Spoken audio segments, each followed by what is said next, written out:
Vader, Here, almagtige God, ons is vanoggend hier om U naam groot te maak, ons is vanoggend hier om saam te aanbid en U lof te besing. Dankie dat U vir ons goed is, Here. Aan U behoort die koninkryk en die krag en die heerlikheid tot in ewigheid.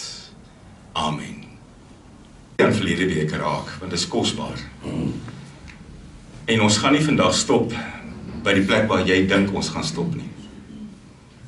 Gewoonlik as 'n mens praat oor die Israeliete en hulle is uit die woestyn uit en oor die Jordaan, dan was daar 'n eerste stad wat hulle ingeneem het. Die stad se naam is Jerigo. Ons gaan 'n paar oomblikke aan Jerigo spandeer. Ons gaan nie stil staan nie. Want daar is 'n ander plek wat vir ons so 'n bietjie les gaan leer of bietjie gaan laat dink. Maar ek lees vandag uit Joshua 7. Joshua 7, ek lees uit die 2020 vertaling, en ek lees vanaf vers 1, en ons gaan lees tot aan die einde van vers 9, 'n vers wat eindig met 'n vraag. Partykeer ook ons vraag, my vraag, jou vraag. Maar kom ons lees Joshua 7, en ek lees vanaf vers 1. Die Israeliete het egter 'n daad van ontrou begaan met die bangoed.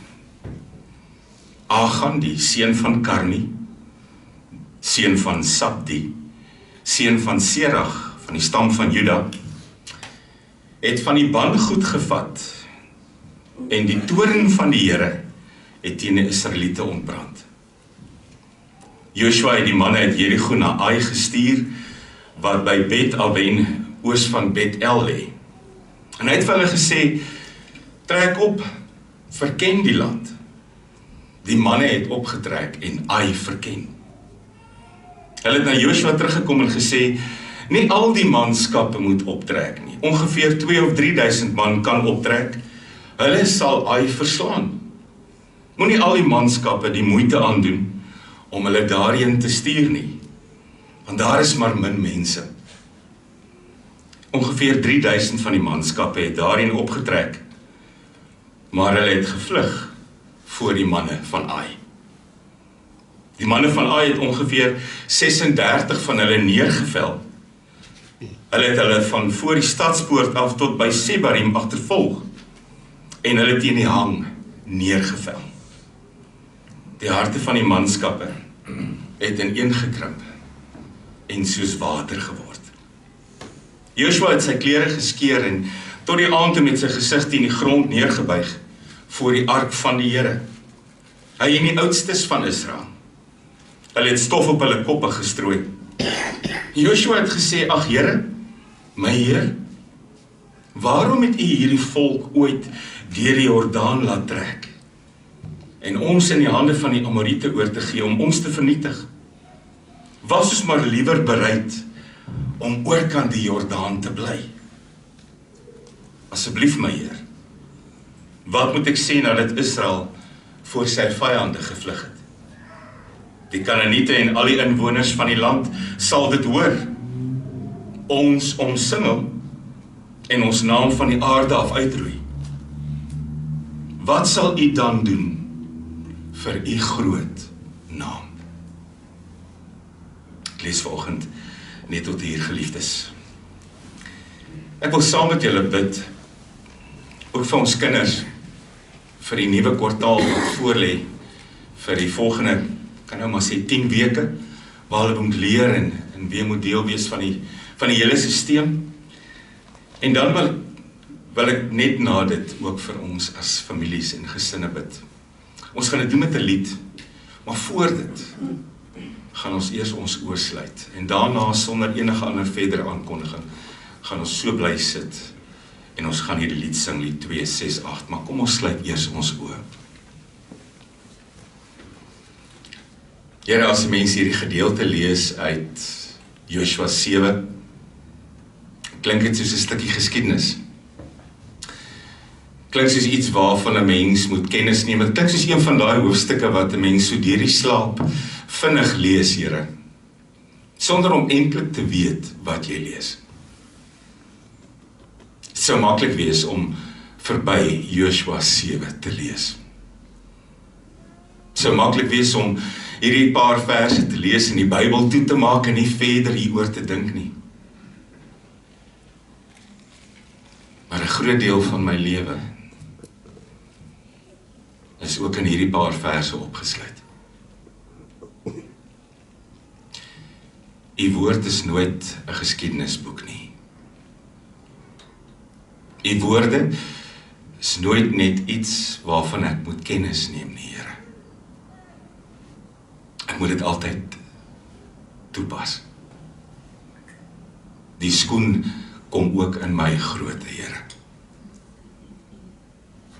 Daarom is ons vanoggend hier byeen is dit om meer te leer, ook van hierdie gedeelte van u woord, om dit oop te breek, om daaruit te vat wat ek moet vat, Here, om daaruit te vat wat ek nodig het. Dankie dat ons vanmôre ook, en ons gaan dit net nou sing en doen, ons kinders weer aan u kan opdra, Here.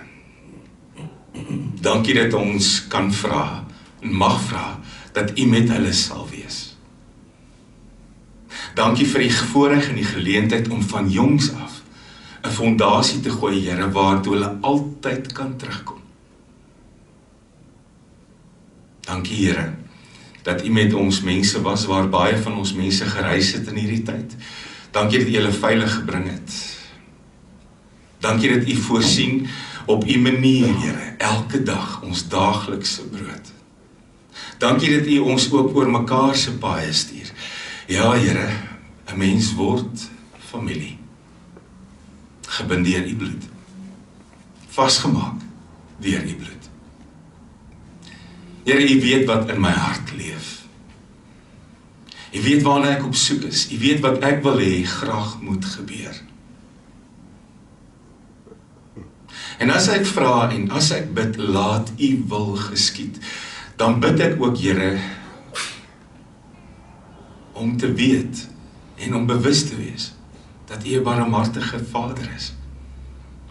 Dat u nie doof hou vir my stem nie. Dat u my beste belange op u hart het. Dankie, Here, dat ons ook vanmôre vir mekaar kan bid. Dankie dat u in hospitaalkamers is. Dankie dat u ook daar is waar daar seer nuus oorgedra moet word en u sal troos. Dankie, Here, dat u vir ons altyd meer gee as wat ons nodig het. Gebruik ook hierdie erediens om ons te leer. Om ons te leer van u barmhartigheid en van u trou en van u genade. Amen. Elke tree wat jy vandag gee, is al gegee. Elke oomblik wat jy in die teenwoordigheid van God het, was ook al 'n oomblik wat iemand anders gehad het. Niks wat jy voor God beleef, niks wat jy saam met God beleef, is nuut nie. Dit was al tevore daar. Iemand anders het al dieselfde tree gegee as wat jy nou gee. En dis juist hoekom ons die Bybel lees, anders as net 'n storie of 'n stuk geskiedenis. Die woord van die Here is 'n stuk getuienis nie waarvan ek net kennis neem nie, maar wat ook my en jou lewe beskryf. Die omstandighede kan dalk anders wees, ons leef dalk vandag vinniger, ons lyk dalk 'n bietjie anderster. Maar die storie van hierdie ouens se lewens is ook myne en joune vandag. Ek en jy, ons lewens, is die volgende hoofstuk wat geskryf word. Daarom hoor ons nie net vandag wat met hierdie volk gebeur het nie. Ons klim in hulle skoene, ons word hulle, want ons leef in die teenwoordigheid van dieselfde God. Het is eintlik ongelooflik asemrowend dat die God van wie ons hier lees, dieselfde God is, vir wie ek en jy vandag leef. So tref ons die volk van die Here aan. Nou, gewoonlik, as ons saam met hulle 'n paadjie stap, en dan is daai bekende gedeeltes wat baie keer uit verskillende boeke uitkom, meestal uit Eksodus uit, waar God gehoor het, na 400 jaar se slawerny in Egipte, sy volk kry swaar, hy stuur vir Moses om hulle te gaan haal. Soos ons sê, ons stap 'n paadjie saam met die volk van die Here, is dit gewoonlik die paadjie daar. Hulle kom voor 'n spul water, die Rietsee. Moses word vertel om sy hand uit te steek, die water kloof oop, die ooswind druk hulle vas, lees ons, en die volk stap deur op droë grond. Daai droë grond is die begin van hulle woestyntog. Die roete wat gelei het tot by die beloofde land, was so 2 weke lank ver, 11 dae, maar daar was kindertjies by, so jy gaan bietjie langer trek. Uiteindelik trek hulle 40 jaar aan 2 weke se roete. Hoekom? Want daar was lesse om te leer. Onthou, jy het met 'n spul mense te doen gehad wat slawe was. En slawe moet leer hoe om in vryheid te leef. Jy moet leer om te vertrou. Jy moet leer om te luister. Jy moet leer om gehoorsaam te wees. Jy moet leer om dankbaar te wees. Jy moet leer om met alles voor hierdie God te leef. Jy hoef niks weg te steek nie. Na 40 jaar, en dit het ons verlede week gesien, staan hulle toe weer voor 'n spul water. Hulle moet die Jordaan oorsteek om in die beloofde land te kom. Is eintlik so vreemd. Ek weet nie of jy dit voorheen agtergekom het nie. Voordat hulle in die woestyn ingaan, die Rietsee wat moet oopkloof, voordat hulle in die beloofde land ingaan, na die 40 jaar weer 'n stuk water. Hierdie keer nie 'n groot storie nie. Hierdie keer die opdrag bietjie anderster. Waar hulle die eerste tree op droë grond gegee het, want die see het klaar oopgekloof, op pad woestyn toe, moet hulle hierdie keer die eerste tree in die water gee. Dis wat God sê. Vat die ark, sit dit op hulle skouers, gee die eerste tree in die water in, en die water sal weer opdroog. Gewoonlik sou dit nie moeilik gewees het nie, want die Jordaan was maar 'n stroompie. So 'n bietjie meer as die stroompies wat ek en jy aangewoond is, so 30 meter breed, maar op 'n tydplekke net 'n halwe meter diep. Maar wanneer die opdrag kom, is dit lente. Daar's lentereëns. Daar's sneeu op die Harmongebergtes wat smelt. Die Jordaan is in vloed. 5 keer dieper as gewoonlik, 'n halwe myl breed. Wat maak hierdie oomblik kosbaar? Wanneer God hierdie opdrag gee met die Jordaan in vloed, luister die mense. 40 jaar was genoeg om te leer van vertroue. 40 jaar was genoeg om te leer van gehoorsaamheid. 40 jaar was genoeg om te leer, as God iets sê, kan jy daarmee saamgaan. Die priesters gee die eerste tree aan vloedwater, die water slat oop, hulle staan met daai ark in die middel van hierdie oopgeslaande rivier tot almal deur is, gaan bou agterna 'n ding met klippe, 12 klippe, een vir elke stam, net om te sê, God het voorsien. Lekker. Die beloofde land, terselfdertyd groot opgewondenheid, maar ook aan die ander kant 'n bietjie bangheid. Ook ons as gemeente staan voor 'n nuwe beloofde land. Na 11 jaar se kerkhou hier moet ons 'n nuwe ruimte gaan soek. Dis ons stukkie Jordaan wat ons oorsteek, is ons stukkie onsekerheid wat voor ons lê. Maar aan die voorpunt hier is die jonge Joshua. Moses het die volk vir 40 jaar gelei nie die voorreg gehad om die beloofde land in te gaan nie, dit wel gesien van 'n hoë hoogte af, maar God sê vir hom, jy gaan nie die beloofde land ingaan nie, en hy seën vir Joshua, en Joshua neem oor by hom, en die jonge Joshua leef teen aan God. Ek dink daar was 'n paar goed wat hom kon gepla het. Kom ek verduidelik. Ek Ek dink die jonge Joshua kon bekommerd gewees het oor die volk se geloof. Gaan hierdie volk gelowig bly? Kom ek verduidelik vir jou hierdie besorgdheid. Want Joshua het groot geword ook in die woestyn saam met sy volk. Hy het gesien hoe maklik dit was vir hierdie ouens om ongelowig te raak.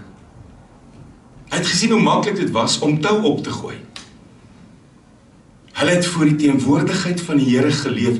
Hy was elke dag sigbaar daar. 'n vuurkolom, 'n ligkolom in die nag, 'n wolkkolom bedags, kwartels en manna wat elke dag opdaag, daaglikse brood. En tog kry jy die volk kort, net diskant ongeloof. Hoekom moet ons hierdie goed verduur? Hoekom is ons nou dors en daar is nie water nie? Hoekom is ons nou honger en daar is nie kos nie? Hoekom moet ons hierdie kos eet? Ons verlang na die vleispotte van Egipte. Een ding wat 'n mens met hierdie mense agterkom. Is maklik om aan God gewoon te raak. Is dit nie? Is maklik om aan God se teenwoordigheid gewoon te raak. Is maklik om later oor God te dink, ag hy is maar net daar. Hy is mos maar daar. Hy moet mos net intree, hy moet mos net voorsien. Hy moet mos net sorg. Dis wie hy is, dis wat hy doen. En dit is so maklik om aan God gewoon te raak, dat jy hom dikwels ook eers nader sleep wanneer die ander goed nie werk nie. In die woestyn kry jy met 'n volk te doen,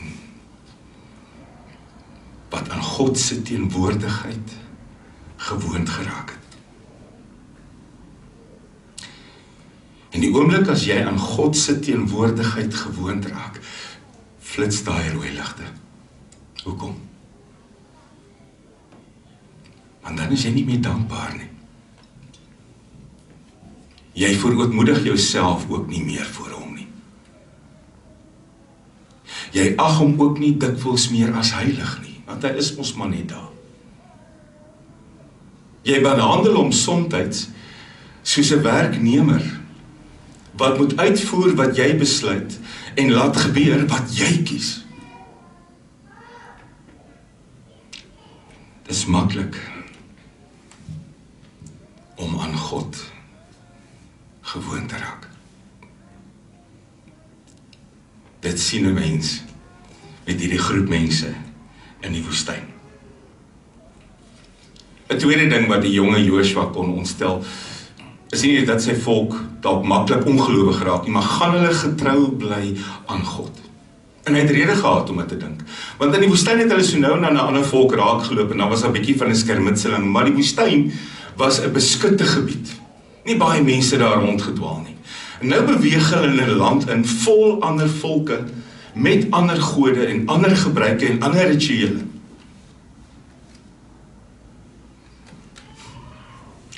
Die mense is 'n nuuskierige wese. Ek sien dit baie keer. Die mens wil goed ontgin. Die mens wil buite bane beweeg. Die mens wil ook gaan daar waar jy nie noodwendig moet gaan nie, want jou God sê moenie. En dit kon 'n vraag wees wat hy gaan vra. Gaan my volk aan hulle God getrou bly? Weet jy wat sien ek baie keer onder ons? En as ek praat van ons, dan praat ek van ons Suid-Afrikaners. Ek sien baie mense wat in Suid-Afrika teenoor God geleef het, want ek was bang. Ek was vreesbevange. Ek het God nodig gehad van dag tot dag, van week tot week, want my familie was so bietjie in die gevaar.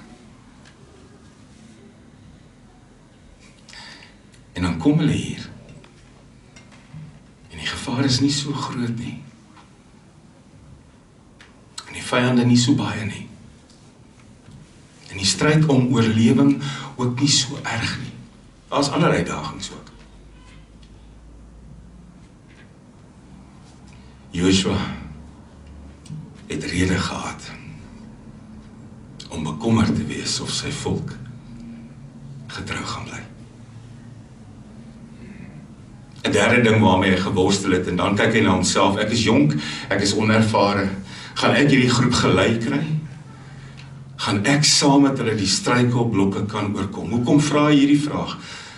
Want Moses het 40 jaar saam met God gehad. 40 jaar. 40 jaar se leerskool is 'n lang tyd. En ek weet as mens jonk is, dan voel jy baie keer, ek het nou baie kennis, my brein is op sy skerpste, ek kan vinnige antwoorde gee. Ek het hierdie kursus voltooi, my muur hang vol sertifikate van goed wat ek klaar gemaak het.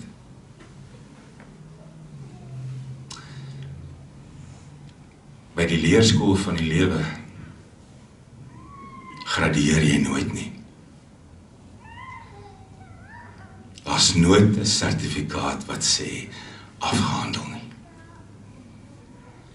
Daar's altyd iets om te leer. En Moses het 40 jaar gehad saam met die volk waar hy geleer het om na God te luister. Waar hy geleer het om te vertrou. Waar hy geleer het om gehoorsaam te wees, al is dit moeilik. Waar hy geleer het om na God se stem te luister, al sê dit heeltemal iets anderster as hy wat hy wil hoor. Waar hy geleer het om in dankbaarheid voor God te leef. Joshua het dit nog nie gehad nie. En daarom sê God vir hom, en ons het verlede week daarna gekyk, net voordat hulle oor die Jordaan is, terwyl ek by jou is, sal niemand teen jou kan standhou nie. Wees dapper, wees sterk, want ek gee jou die krag wat jy nodig het. Hou jy net vas aan die wet en voer jy dit deur.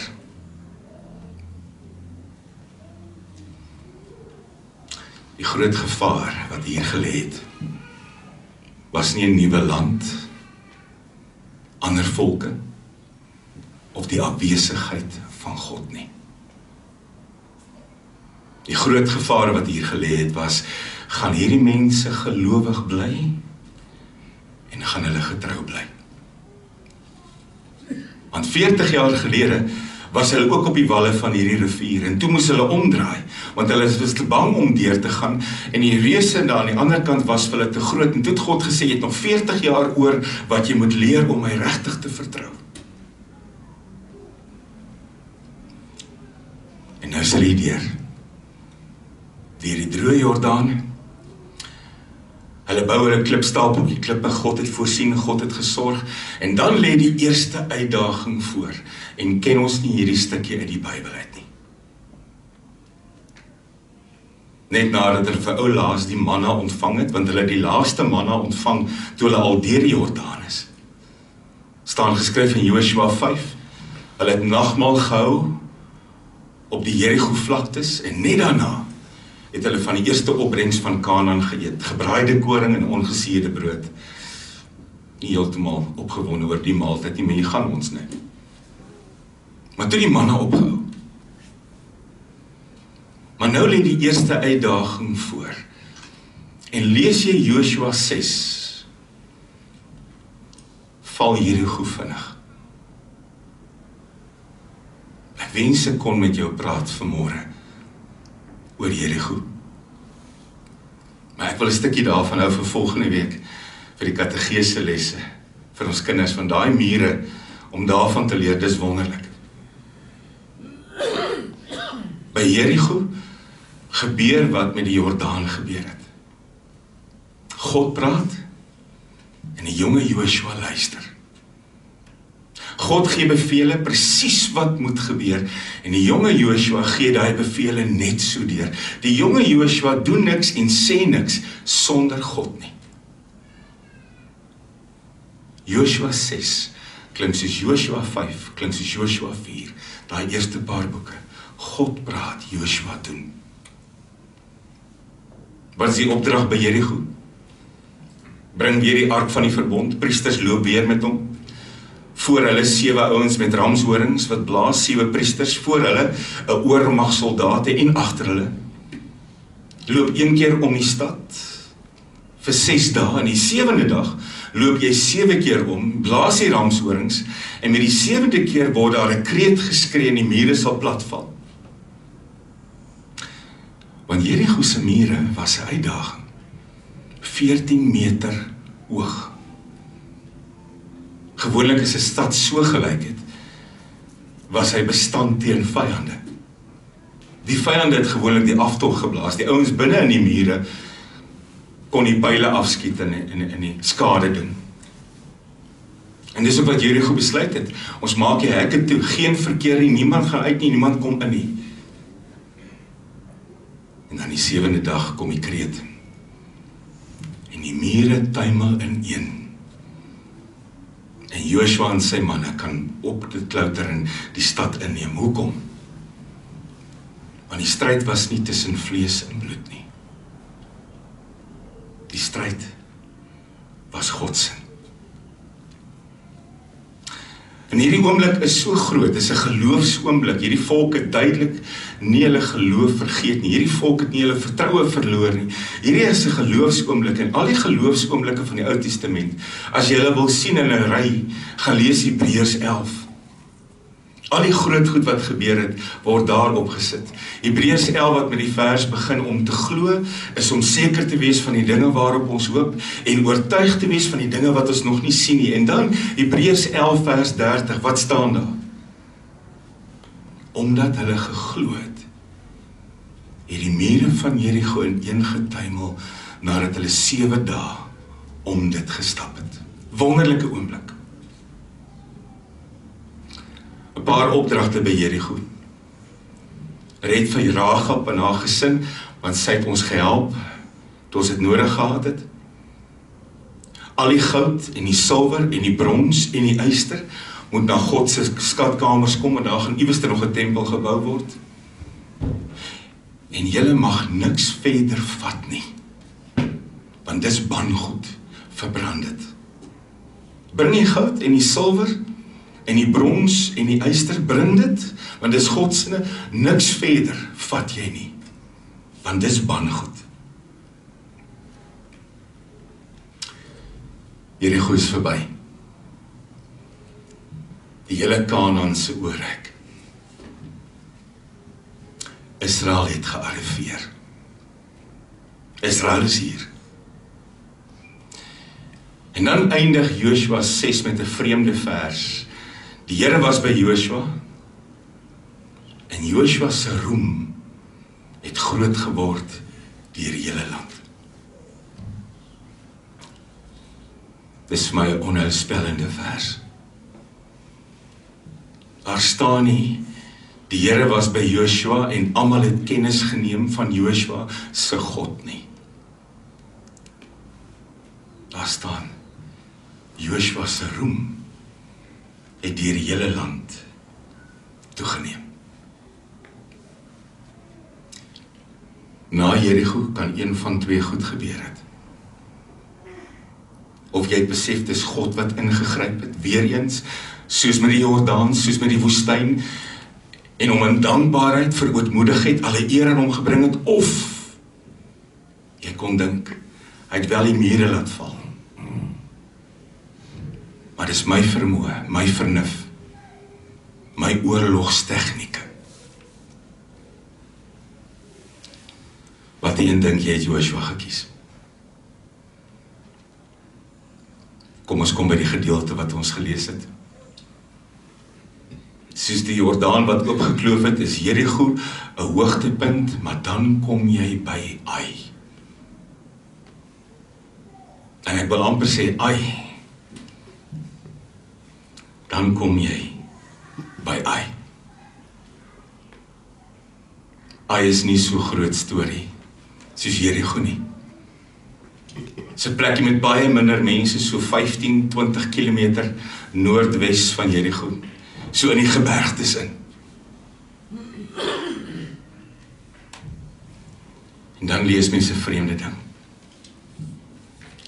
Joshua 7 klink nie soos Joshua 6 nie. Jy hoor Joshua nêrens na God se raad vra nie. Daar staan nie geskryf, die Here het gesê, soos Joshua 6 sê, soos Joshua 5 sê, daar staan nie, die Here het beveel en Joshua het gedoen nie, daar staan nie, die Here se woord het gekom en Joshua het dit uitgevoer nie, nêrens nie. Joshua 7 klink anders.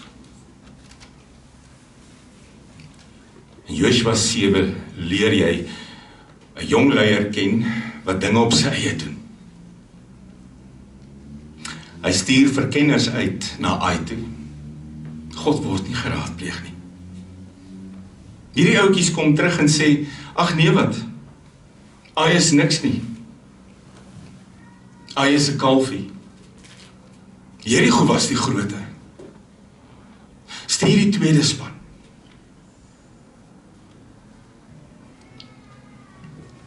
Is maklik om aan God se teenwoordigheid gewoon te raak. Is maklik om God uit te skuif by die besluite wat hy neem. Is maklik om te dink, maar hy is mos hier. En ek gaan dinge doen en hy moet agterna net sy seën gee. Is maklik om te sê, laat u wil geskied, solank daardie wil ooreenstem met my keuses en my besluite.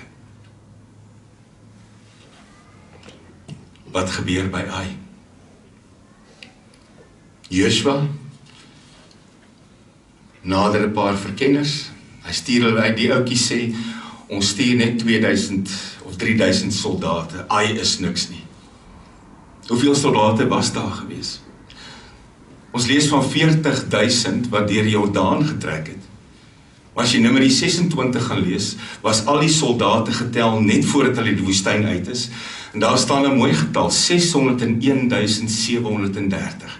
Wat besluit Joshua en die verkenners? Ons stuur 0,5% van die soldate uit, nie eens 1% nie, want dis nie nodig nie.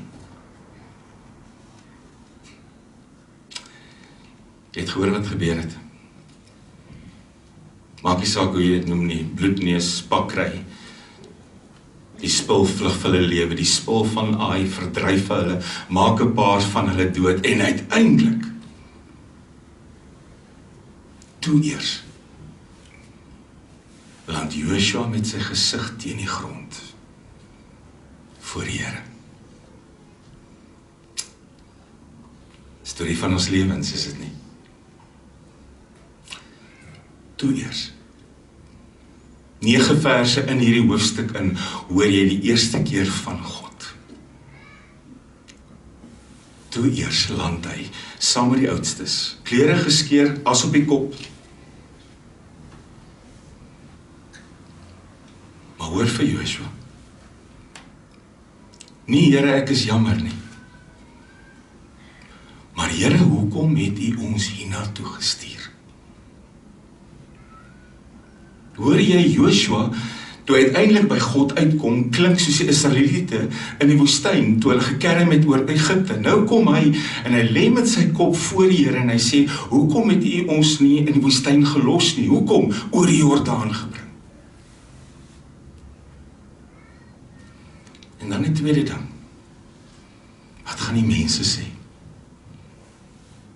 Want hulle gaan ons uitlag, en hulle gaan ons agterna sit, en hulle gaan ons verdelg, maar wat van u naam? As jy al ooit manipulasie gesien het, is dit op hierdie oomblik. Hierdie is eintlik so kosbare oomblik, waarvan 'n mens nooit hoor nie, jy hoor altyd van Jerigo. Maar dan kom Ai. En ons gaan volgende week nog aan met Ai. Ons sluit hierdie week af by 'n punt wat ek by jou wil kom vasmaak. Na Jerigo se tuimelmure, wat vertel van 'n groot magtige God, skouspelagtig, kom Ai en sê vir ons, dis maklik om God as vanselfsprekend te aanvaar. Dit is maklik om in God se teenwoordigheid te leef, sonder om hom te vra, om hom te dank, om hom te nader, om hom te luister. Wat my opgeval het, die woordjie ai, klink dit vir jou bekend? Ek en jy ken dit vandag as AI, 'n akroniem vir Artificial Intelligence. Dis my so ironies. Wat anders is AI, Artificial Intelligence, as 'n lewe in God se teenwoordigheid sonder om hom eer te gee. En nou wonder ek altyd, en ek wonder hieroor, die oomblik toe hierdie nuwe ding 'n naam moes kry, en hulle besluit op AI, was daar iemand wat daar gesit het wat hierdie deel van die geskiedenis geken het en gesê het, waar ons nou gaan, voel soos Josua en Ai.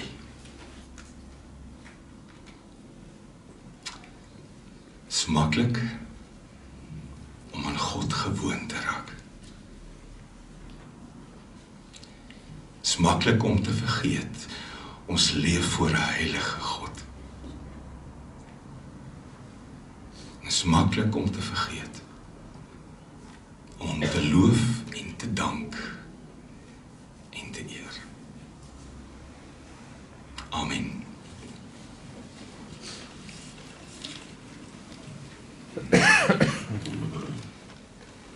Here, ons hak vas by die Jerigo hoofstukke in die Bybel. Dis skouspelagtig, groot en mooi. Dis lekker om dit te lees, Here, dis lekker om dit te deel. Dis lekker om saam met Israel hierdie oorwinning te vier, toe U 14 meter hoë mure laat in een tuimel het, by 'n stad wat gedink het hulle is verskans teen U.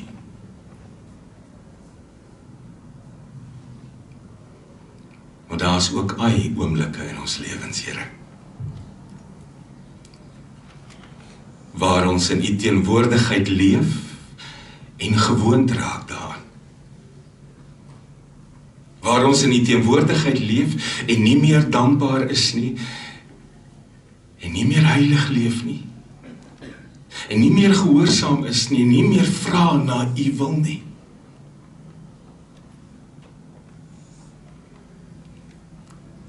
As dit vandag ai is in my lewe, Here, werk met my deur die Heilige Gees. Open my oë, sodat ek kan sien, werklik kan sien, wie U is. Dankie vir die voorreg en die geleentheid, om vanmôre weer bewus te wees daarvan. Amen. Ons heerlikheid, alles is deur U, en alles is tot U. Aan U kom toe die lof en die eer tot in ewigheid. Amen.